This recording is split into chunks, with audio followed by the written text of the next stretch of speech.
You're listening to Celeb Stopover on your favorite station. My name is Ife Ajagbe, and today on the show, I do have somebody who is from both Ghana and Sierra Leone, and who resides currently in the UK. Silvastone is a DJ, is a music producer, he's a singer, he scores for movies. I mean, like he knows his music basically. So Silvastone, tell us about your music journey. You know, what was it that made you interested in music?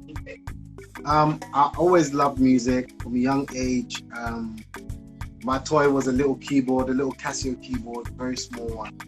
And that was like my beginning or my entrance into loving sound and stuff like that. My older brothers used to play a lot of music as well in the house, you know, so that also was a contributing factor of me loving music. And I lived in Sierra Leone. So when I went to Sierra Leone, I had a piano there, so I used to try and play the songs from church.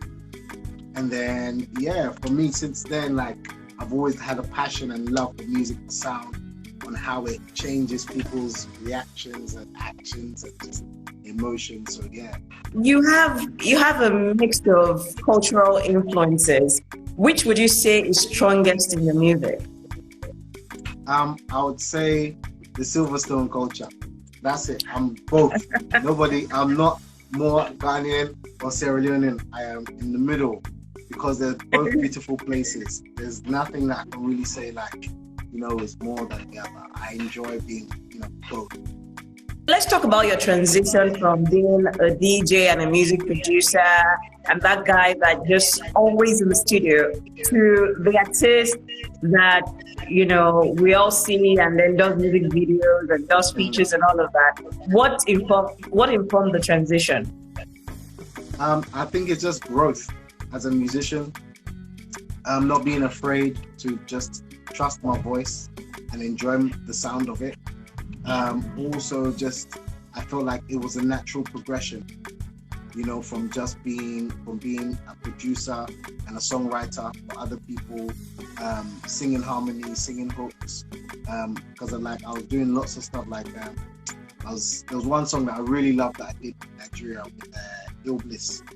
You know, Ill Bliss. So yeah, we did this song called Heartbeats. But even as much as I was there on it, I wasn't there as like a full-blown artist. It's just we had the idea, just singing, you know. So it was like that. But I think, you know, it was understanding and enjoying the sound of my voice, and also loving the fact that I can affect or do more things. You understand, as an artist as well. So I was like, yep, it's time. When you're talking about revenue, which pays you more actually? Being a businessman. You are being political with that answer. I'm serious. I'm serious. As an artist, you can make a lot of money, but as an artist, you can lose a lot of money as well. But as yes, a businessman, I agree. yeah. So, but as a businessman, you have to think. Okay.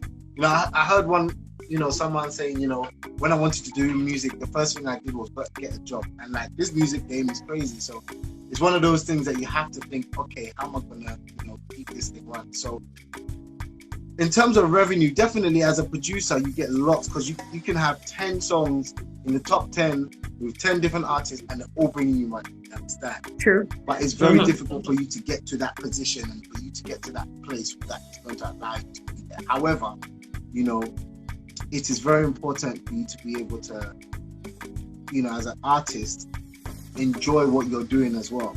You understand? That's a very important thing, quality to be able to have in your musical journey. So I'd say which one brings more? I don't know. They both have their perks, their ups and their downs, you know? Okay, so what other producers have you worked with while making music? Like, you know, do you allow other people to produce your songs? Definitely. Umaga, who's a Ghanaian producer, he produced 2 songs on my last project. Ayo Beats as well. We collaborated, you know. Even Fuso DG is a producer. So the song that we did, you know, he heard it and just was like, all right, cool, we can do this, do that, you know. So I'm definitely up for working with producers, and other songwriters and stuff like that. Definitely, I love it, you know, because it allows me to sit Oh, back okay. and concentrate. Mm. Okay, I thought you might be a little particular since it's your forte, and you know, some people might not be so open to such things. No, I think it's something that you have to learn, that you have to remember that you're always going to learn. Like, people are going to always bring something different to the table. Some people will come and be like, yo, this is how I do my drums. And you're like, oh, wow, I never do my drums like that. But I like the way you do that. So I'm going to learn. Do you know what I mean? And that helps. Like, that helps your production, helps your whole vibe. You know? So you learn different things. So that's the whole point of it. Like, you allowing yourself to learn in a situation that you thought you knew. So yeah, I'm definitely down for that. Okay, so let's talk a little about social issues. So being in the UK, do you feel, have you ever experienced racism at any level? It depends. There's racism everywhere, man. Like, for real. Like, the real racism is there in England. I think what I've learned from when I was a kid, like, you know, them shouting the N-word, I think that happened to me maybe twice as a child. But as I grew up, and that's why it's very important for anybody who is of black skin to go to a country that you're of majority, because it does something for you. You understand? Like the racism we'll feel in England, you won't feel that in Nigeria. You know, it's no longer racism. It's probably tribalism.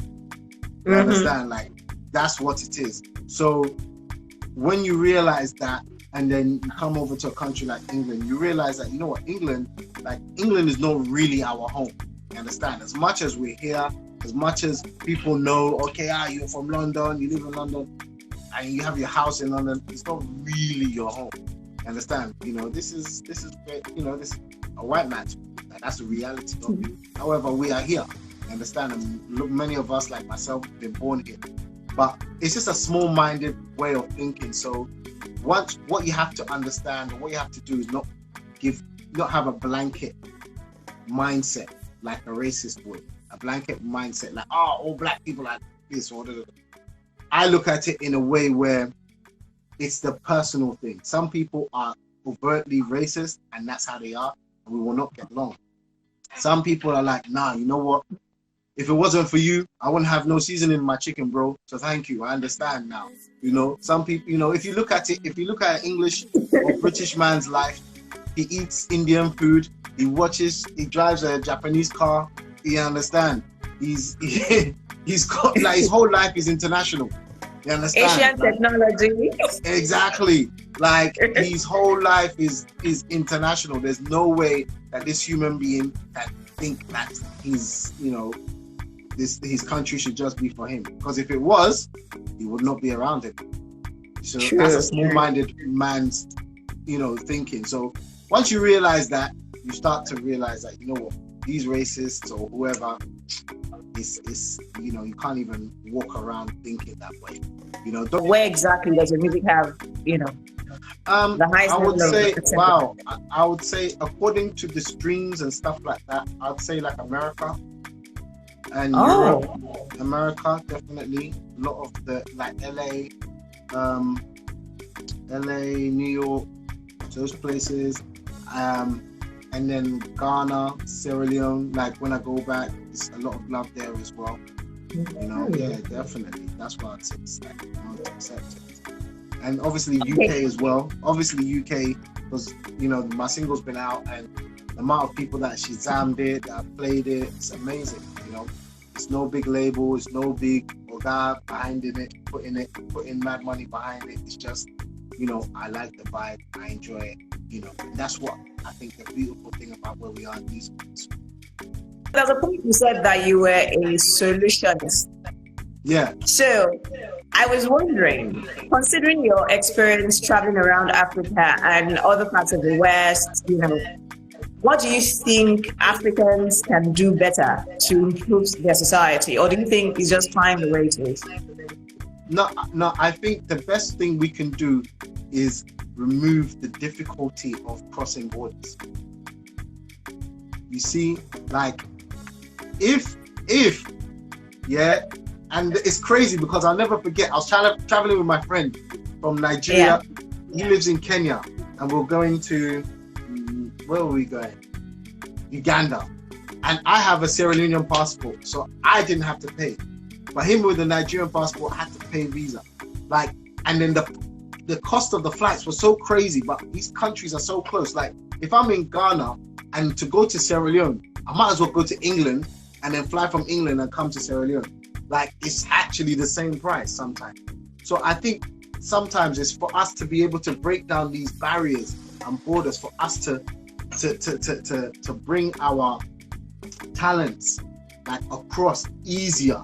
You understand? Because when we keep things separate, it becomes harder. And then if, you know, Nigerian man is and then Ghana man is over there. Nah, if we can come, like, that's what makes America great. It's the fact that it's states and not countries.